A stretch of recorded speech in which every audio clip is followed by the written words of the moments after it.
Hello and welcome to the Defining Your Niche podcast, where we dive into alternative asset classes in commercial real estate, specifically self-storage and small bay flex. We're going to spend a bunch of time on self-storage today. I am honored to have the first guest I've ever had on the podcast that I don't have to explain how to frame himself properly in a camera. Really excited to have a half hour with Chris Berg of Abernathy Holdings. We're going to dive into why I didn't have to tell Chris Berg how to frame himself in the camera. We'll certainly go down that road. But Chris, man, I just got to meet you recently at the ISS show out in Vegas. Instant connection, really excited. We've had a little bit of time to chat. Just want to thank you for being willing to come on and spend some time. Oh man, it's an honor to be here, and it's been great because we set up a call after ISS, and you always kind of do that just to get to know people. And you and I are like, dude, I gotta go. Like we had such a great so it was. I'm gonna tell you that I would have bet dollars that I was the only person in the self-storage industry with a television background. And so to meet somebody who has worked in television extensively, and we'll get into that, I was just blown away. And then all the other commonalities that we share. And I'm really excited to go down that road and have a interesting conversation, hopefully informative to the people watching. But I really don't care because honestly, I'm going to laugh for the next half hour. I know that. So hopefully it'll be entertaining for other people as well. I always start the podcast out the same way. It's always the same question. Self-storage is such a niche asset. I always laugh. I'm like, nobody in fourth grade goes up in front of the class and says, I want to work in self-storage when I grow up. So I love to hear the stories of how people found their way into this amazing asset class that we work in. Yeah, it is a phenomenal asset class. I always kind of chuckle with people now when I talk about it. I'm like, yeah, it's really boring. Like I try to almost downplay it, right, to other people because I'm like, we're good. We had enough people in the space. But it's a great story. I mean, you alluded to my TV background. I was in the media for about 13 years. I mean, just had some incredible experiences with the opportunity to go and interview. We had a big U.S. Senate race in North Dakota in 2018. So Senator Kevin Cramer ran an incredible race.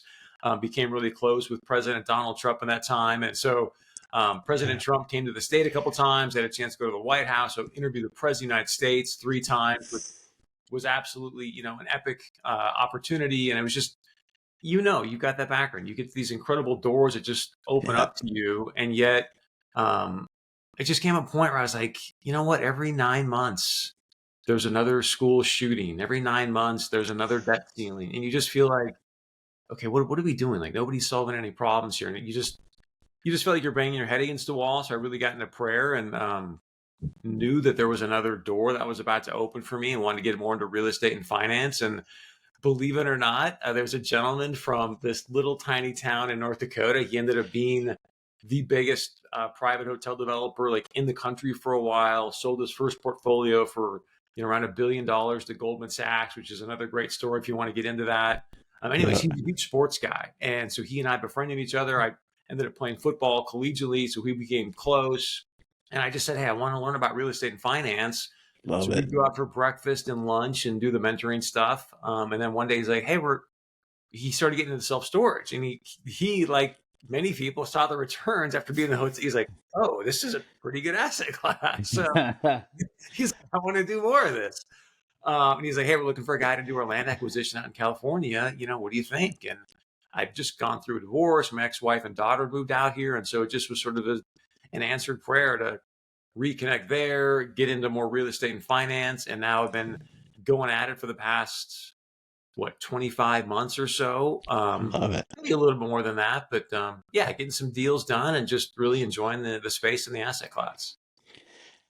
I love this opening question because every time I ask it, there's like 10 other questions that come from the answer that you gave me. So there's a few things I definitely want to touch on. We're going to talk about commercial real estate for sure. And we're going to talk about what it is about self-storage that has, made you so excited to be in the asset class. And as you said, trying to keep it quiet, right? Like we don't want too many more people. We already have that flow of people that are excited to come find out about it.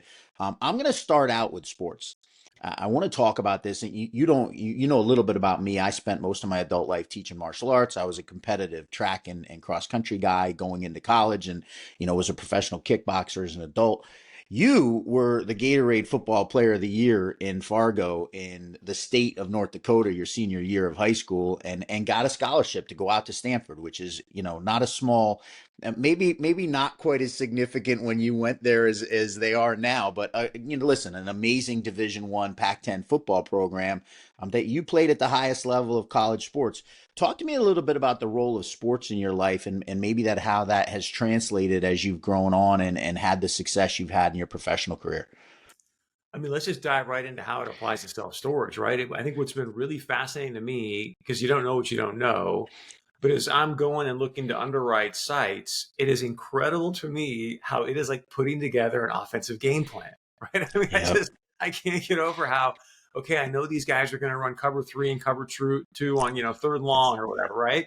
So I'm sitting here looking at these sites and I'm going, okay, like we like the area, the rates are good. Then I start to get into our defensive strategy. Are there any other sites around it where people can build self-storage? And so you're trying to mitigate that risk, just like, as you're putting together an offensive game plan. Like, okay, what do I do to mitigate my risk with the guys on the field if it's third and long? And so that skill set, unbeknownst to me, has transferred incredibly, incredibly well to the point where it just becomes fun. Like you're trying to find these pieces of dirt, you're trying to put together that strategy, that thesis, and then when you put it in front of our investment review committee, and one of the fun things that we've been doing as of late.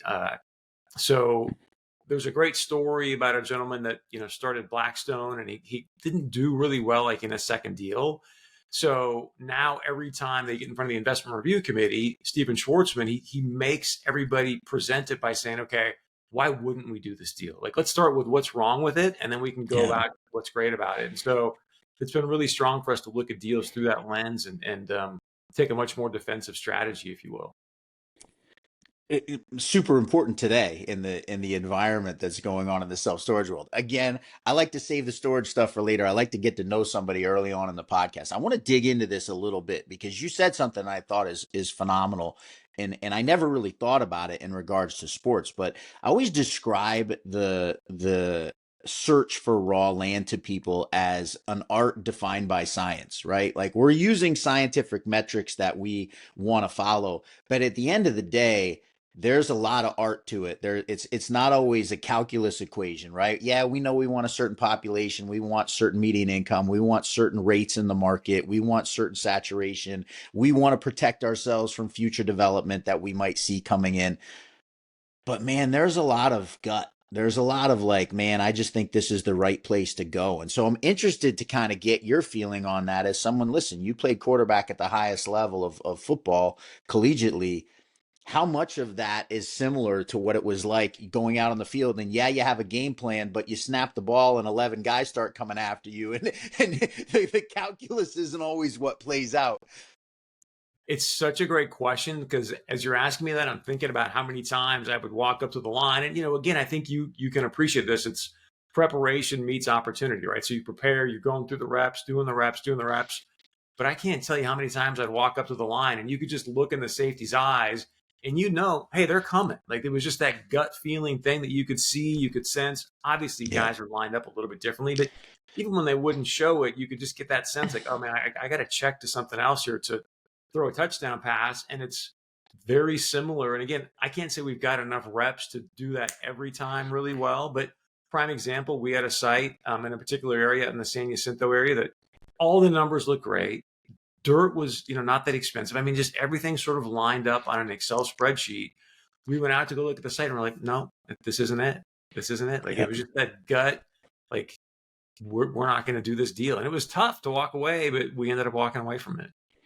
I want to, you talked about Blackstone and that idea, and this is something I pride myself on when I present a deal. Like and I spent the beginning of my self storage career, just for context, selling ground up development deals to other development groups. And if I got on the phone with someone, I was always going to talk about the worst part of the deal first. And I always kind of felt psychologically that that gave me a leg up, if anything, right? Because if I get the worst part of it out of the way first, well, hopefully they don't find something else worse that I didn't identify. But if I come up with the worst piece of it, hey, listen, this is out on the table. If that's a deal killer for you, if anything, it saves us time and protects the relationship, right? I had a question here that I was going for, which is where do you then find the discipline, right?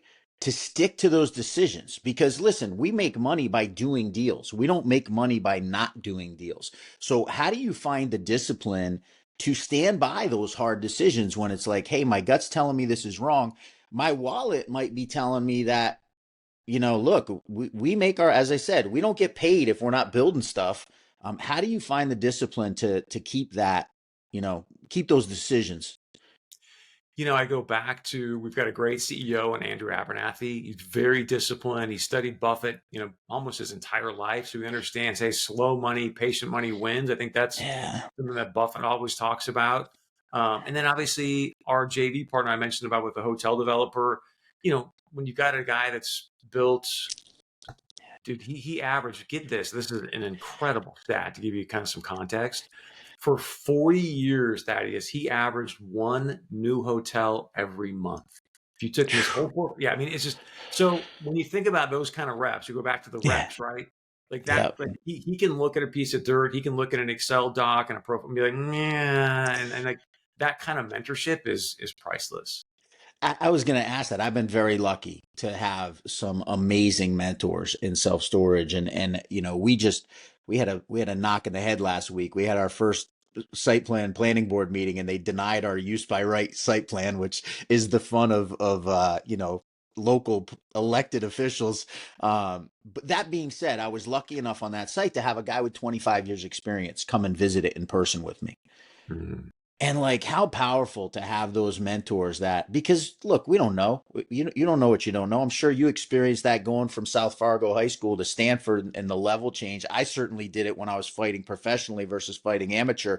As you step up those levels, you aren't really prepared for what's going to happen when you get there. So there's a question here again, which is how powerful has it been for you as you've spent a couple years in this industry, having those voices to gain experience from and kind of look over your shoulder.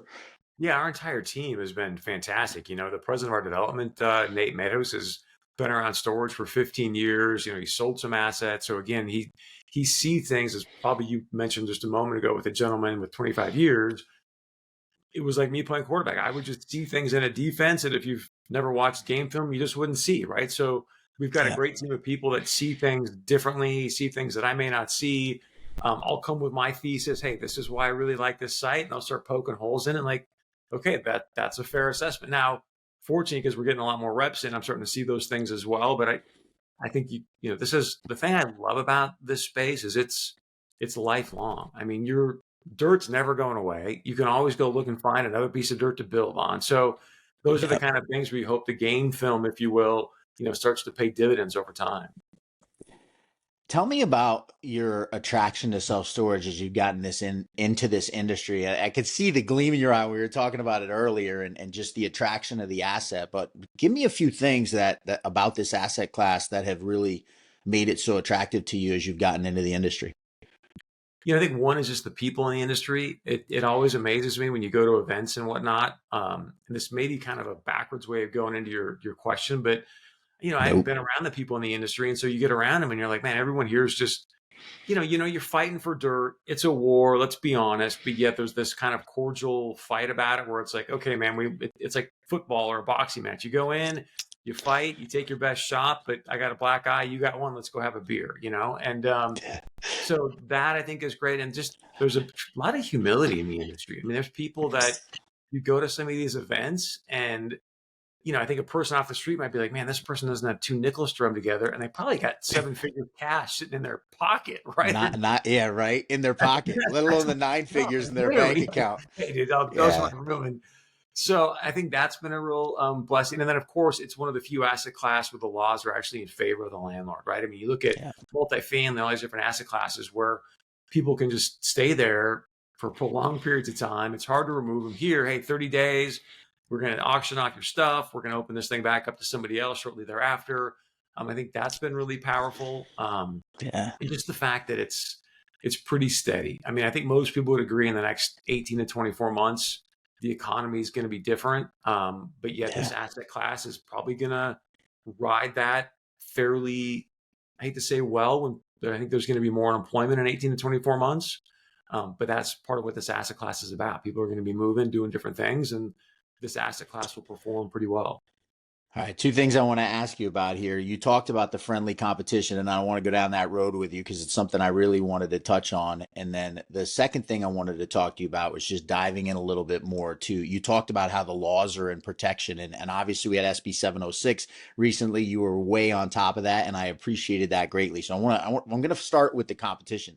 I actually met you standing next to Lauren Feeney, who is maybe the most talented person I've ever come across in storage. She is the development head for Trojan Storage, amazing company out of South California.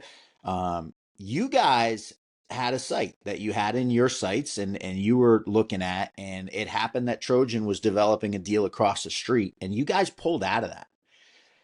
And I love hearing stories like that because, quite frankly, the greatest danger to self storage development is irresponsible self storage development. And so to see somebody that sees another site and it's a competitor, like no matter how you cut it, you guys are competing with Trojan Storage at a certain level. And yet you have the good grace to say, hey, you know what? This is not going to do anyone any good in the long run. So it's similar to the question I asked you earlier, but how has the industry kind of defined you guys having, because it's not the only time that Abernathy has done this, right? Where you've had a site where there was other development going on and you decided to do the responsible thing, which is like, hey, we're not going to go compete and lease up against somebody else and ruin the market for two people instead of letting one person be successful. How do you have that philosophy at a corporate level? Number one, thanks for bringing that up. Two, I think obviously we've got a fiduciary responsibility to our investors, right? So I think that's a big part. We're looking at, hey, what kind of returns are we going to provide for people? And we know that if we're in a lease up battle, especially with what's been going as of late in the industry, where everyone's just cutting rates to, $10 for a 10 by 10 in some places and whatnot, that's just, that's not going to bode well for anybody, let alone, most importantly for us, it's not going to bode well for our investors if we decide that we want to exit, in 5 to 7 years and sell that asset. So that obviously is part of it. So it's not pure, altruism for the industry. And I will say this because I did see Brett Henry, who owns and runs Trojan Storage. Love him. Been on the podcast before. Amazing individual. Story is incredible. Like what he's accomplished is mind-boggling. Yes. His just a great, great operator, great businessman. So I saw him at the Napa California Self Storage Association event. I think it must have been a year or so ago, and just introduced myself, connected, and told him the story. Hey, we were going to build right next to your site over in Elk Grove. We decided not to because we didn't want to get in that battle. And I think that kind of befriended us, right? He's like, hey, thank you, right? It just sort of gave us some good graces with him. Yeah.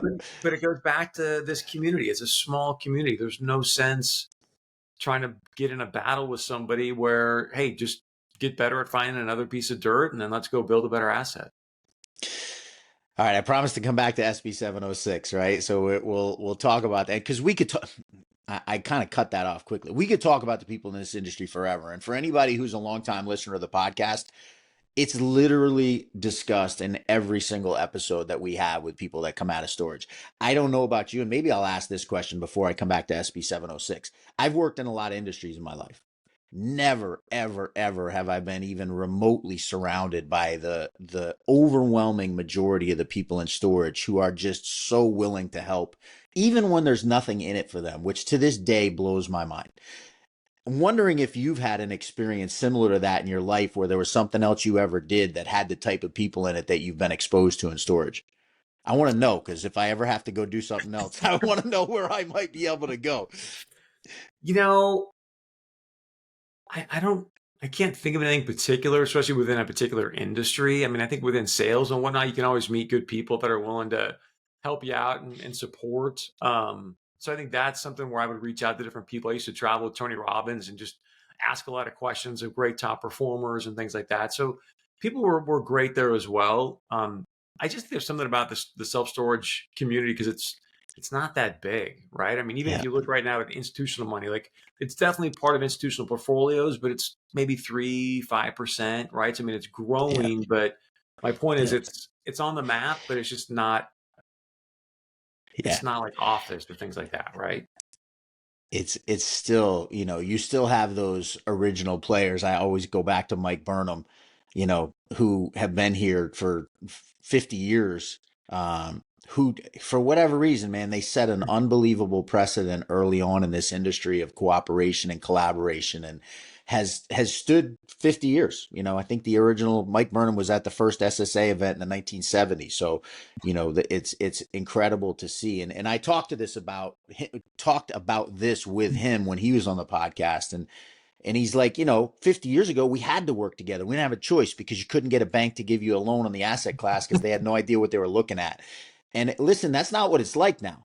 You know, money is clamoring to get into this space now and fighting to get into this space. And the fact that we've been able to keep that spirit, you know, and hopefully, fingers crossed, continue to be able to keep that spirit has been a blessing. All right. I'm going to come back to SB 706 because you were certainly on top of this. And for those people that don't know, maybe explain a little bit about what SB 706 is and how it's reverberating through the self-storage industry. Yeah, and just for clarity, it's SB 709, and so this was 709, yeah, they that were going good. to cap the rental rates, on self storage. And I remember I talked to a friend of mine recently. We went out to lunch, and he's in multifamily, and we were walking out. I said, "Yeah, there's big hearing coming up where they're trying to cap the rental rates and self storage." He's like, "What are you talking about?" He's like, "That like, I don't need to have self storage. What are you talking about? They're going to cap?" Like it was just such a shocker to people in other asset classes, and that's kind of my point of why I was so on top of SB 709 for really people Yeah. in all of commercial real estate. Because hey, if they're going to go after an asset class where it's a 30-day agreement, obviously it's an elective, you don't have to have it. I think it shows you how some of these ideas are starting to bleed into potentially different asset classes, and it's really important because here in Los Angeles, there's a thing called ULA, which was dubbed the mansion tax. It was basically a Yep. transfer tax. Those are becoming much more popular here in California because they're always trying to find different ways to garner revenue. And so I think real estate is very much on the map in California. And whether people want to admit it or not, I think California often leads where the rest of the United States goes. So 100%. this was going to pass in California. I think another big reason I wanted to be on top of this is just, as you know, from your background and mine in sales, like it's important to understand the opposition's point of view, right? Like what are their objections? And so what I really want to do is expose that hearing so everybody within self-storage or other real estate asset classes could see how people were framing the conversation Yeah. against it. So hey, now I can better communicate why I'm for this. And I don't know if you watched the entire hearing, but I watched it a couple times. And what was really fascinating to me, might be the most appropriate word, was the people that got up and testified against used very much heartstring stories to try to get people to, oh, we got to cap these rental rates. Like, and I don't want to get into the exact stories, but my point is I'm hoping everyone was privy to, coming from sales, I have a great saying where facts tell and stories sell, right? So the Yeah. senator that Truth. sponsored the bill did a really nice job of finding very professional people, good Yeah. storytellers, and got them up to the mic and tried to share the story to persuade and influence the room. And so it's the right tactic. I just hope people could actually see what was being done from an influence standpoint. So as it goes into other states, then people are privy to it and go, okay, we need to have good stories ourselves, but also have the data points to push back against this. And if you don't mind me going a little bit longer, I think Go.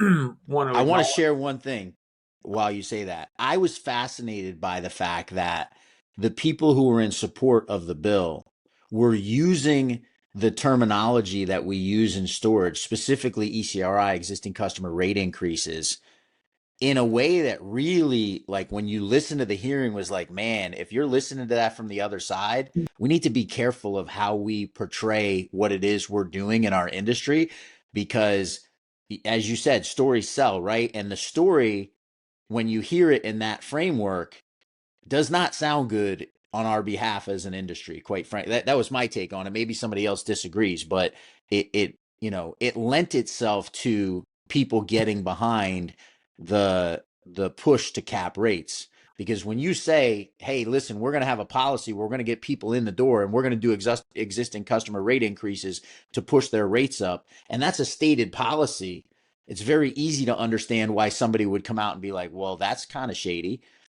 Anyway, didn't mean to interrupt, and happy for you to dig deeper on this subject. SB 709, I'm going to say the number right. And because I think right now in our industry, this is really wildly important. We know if they pass cap rates in California, as you said, New York's going to follow suit quickly. New Jersey's going to follow suit quickly. Massachusetts is going to follow suit quickly. Illinois is going to follow suit quickly. There will be a domino effect to that decision. This is why I think it's so important for people in other states to understand what the CSSA, Gary Sugarman, and the coalition did. You've been around a lot of politicians being in media. I've been around a lot of politicians myself. I really want to commend, acknowledge, and say thank you to that coalition and Mr. Sugarman and everyone else that was involved, because they did a really phenomenal job with what they did. That he says they laid out tax revenue and said, okay, you want to cap our rates. We think that's going to lower the values of these assets by X, thus lowering your property tax revenue by Y. And the one that I think that was so important, because again, the story is that all this came about from one constituent complaining about DCRIs. Okay, so let's just put this in context from a political standpoint.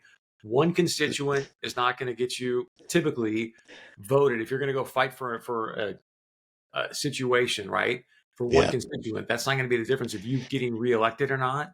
So what Gary and the CSSA and everyone did really well is they said, okay, if you want to do this, go for it, but also just keep in mind you're going to miss out on as these assets get reassessed, you're going to miss out on $61 million a year in school funding. $61 million a year in school funding. So the basic question, which I don't know if this was ever asked to the Senate or not, but if I was Gary Sugarman, I would have said, Senator Menjivar, let me ask you, you've got one constituent's complaint, $61 million a year in school funding. Do you really want to fight the battle for one person for $61 million per year? And that clearly, if you want to get reelected, is going to be a no, right? So they did a really nice job framing it. So my point is, in the other states, I would start doing your homework now, that if they were going to put, rental cap rates, caps on rental rates in your state, start looking at what that's going to mean for your cap rates for the asset values, the value of those assets, and what it's going to ultimately mean for property tax values, school funding, because there is where you can start to put that in front of politicians and go, okay, I don't like what you guys are doing, but let's figure out a different way to structure this, because I need that $61 million. And thus, within the hearing, even Senator Menjivar opened up and said, okay, we've gotten rid of the caps, but it's going to be more of a transparency bill. And I think everyone was like, okay, that's a good starter. This is a great way to kind of finish up this topic, and God bless in our industry the great, amazing trade organizations we have on a national level with SSA, ISS, but on the state level, the Self Storage Association, and in this instance, Bob Sugarman and the William Warren Group leading the charge as the president of the California SSA. How important to have that trade organization to go in and speak for the industry and be able to do the research to present a story of their own, that allowed us to avoid a cap on rate increases and instead simply have a transparency law where you're going to have to express your highest rate. We're not even sure if that's going to have to be on. I was laughing with somebody on LinkedIn the other day. They're going over whether it should be on the first page of the agreement or if it might get pushed to the second page, because there are other required transparency things that have to be put in the agreement. And I laugh. I probably shouldn't, but the reality of it is that I don't think I've ever read the first page of transparency in an agreement I've ever signed. And I certainly have never gotten to the second page. So how much impact that's actually going to have is to be determined going forward. But, thank goodness. And I'll give a shout out to everyone that serves on state and local boards for the SSA, because they do really important work. I want to add one more thing as these coalitions are being created in other states as well, that I think is really important to look. Is so if you look at, I think it was probably the last 2.5 to almost 3 years, Thaddeus, year over year rental rates are actually going down. So my point is the free market works. So let the free market 100%. do what the free market's going to do. And I think it's an important, again, thing to communicate that, hey, if you're really about your constituents and you want them to have the lowest rates possible, at least getting in, again, it's 30-day agreement. Let the free market do what it's going to do, because rates have actually gone down over the last 2.5 to 3 years. You just open up a whole nother half hour worth of conversation, Chris. So now we're going to extend a little bit. We're already a couple minutes over my typical 30 minutes, but I'm having fun and he's still smiling. So we're going to keep talking for a little bit. It's interesting you pointed that out, because I'm in a mastermind with a self-storage developer who also develops multifamily in California. And obviously in multifamily in California, they do have a cap rate increase. And one of the most interesting things I've ever heard and blew my mind, we were at a live event. I think we were in Sarasota, Florida at the time. And he was like, this has been the greatest thing ever for multifamily owners in California, because every single multifamily owner is raising their rates to the exact limit of what's allowed every year. And nobody's playing the game anymore of, I'm going to cut my rate at the beginning to drive occupancy to beat you, because they know if they cut their rate at the beginning, they can only increase a certain percentage and they'll never catch up. And so it's actually ironically hurt the renters, in his opinion, as somebody who owns multifamily. And so opens up this whole discussion about, hey, if you put rent caps, is it really helping the person? And I listened to Senator Menjivar, and she was talking about the poorest among us, and how they're vulnerable, and I get it, and God bless. Like, you don't want to tell someone it's a $50 unit and really it's a $300 unit 6 months later, and they maybe don't have the resources to deal with that and keep their stuff. I 100% understand that. The question more logically is, does putting a rent cap actually help the consumer you're trying to protect in the long run? And I think this is where you and I are very similar in our political, the way we view politics is not red and blue, right? It's like, hey, what's ultimately going to be logical and how does it play out? If you go back and you study, how do things actually work for the people that are trying to protect? I know this is something you feel strongly about, having researched you a little bit and your career on television, hosted a political show, and as you said, spoke to the highest of the high politicians in the country. Tell me a little bit about your thoughts of that from the standpoint of our industry. And look, how do we protect ourselves from doing something that ultimately hurts us, but also hurts the consumer that we're making our living off of? So how do we protect ourselves from caps and How do rentals? we as an industry make sure that we're not doing things that invite? You talked about this, understanding how the other side is going to want to act. And we know we live in a time in our country where there's a desire to have government involvement. I always laugh at this. People don't even realize 7 of the 10 wealthiest counties in our country by median income border Washington, D.C. An eighth of the top 10 is Los Alamos, New Mexico, which is almost 100% government jobs. I'm saying this only to highlight the fact that our government has grown tremendously over the course of our country in a way I think anybody who studied the founding fathers would agree was not what they envisioned in the long term, right? We didn't envision a whatever $3.5 trillion budget every year. My point is, we know this is the way the country's going. How do we as an industry avoid maybe doing things that are going to cause it to come our way more rapidly than necessary, and in a way that actually hurts our customer instead of helping them? I would love to get your feedback on this as well, because I'm sure you've been, when I was at ISS, not this most recent one, but the year before, and other events, the conversation was the ECRIs, right? Like, what are we doing? And the mom and pops couldn't stand it. So they're like, man, you've got some of the REITs that are just lowering rates so low. I don't want to contend with that. I don't want to battle with it.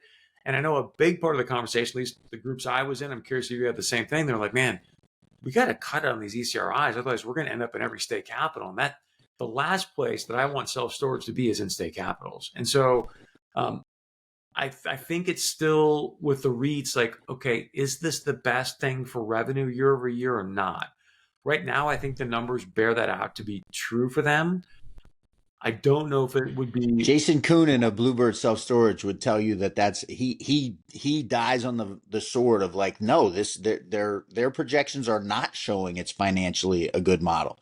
They're losing money. You mentioned it earlier, year over year rates are dropping.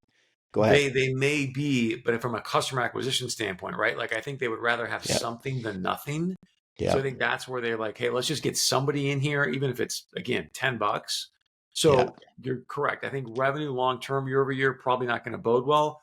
The big part of the reason the rates obviously have gone down is, again, the free market, more supply, less moving. 100%. So, but I'm curious. My point is, I think it's important for our industry to realize, hey, we do not want to be on the lips of legislators. And so No. how do we avoid that? I'm curious if you're hearing the same thing about this or what your take I is. 100% think that that's an amazing way to say it. There are things that make sense financially, that don't necessarily make sense long term ethically, right? Whether you think it's ethically correct. But to your point, forget about ethics, because we know in business there are people who operate, on the bottom line. It's always going to be the way it is. Human nature is what human nature is. There are going to be people that are willing to push the bounds of ethics in order to profit. And I'm an idealist, but I'm a pragmatic idealist, right? I love to change the world, but I also understand not everything's going to change. I put a post up about this a week ago where, hey, listen, if you're that person who's not as worried about ethics, worry about bringing the government into it, right? Because if City Hall or the state legislature starts hearing things, and you put that, as I said earlier, that story on their lips of, hey, our whole game plan is to charge you $50 to get you in the door and raise your rate to 250 in 6 months. You're just begging somebody to come in and legislate against you, and that doesn't do anyone any good, no matter what your business model or business plan is. I completely agree. Like, that's why I tell people, hey, it's a very boring business. You don't want anything to do with it. It's boring. Like, right? Like, just let's keep it that way.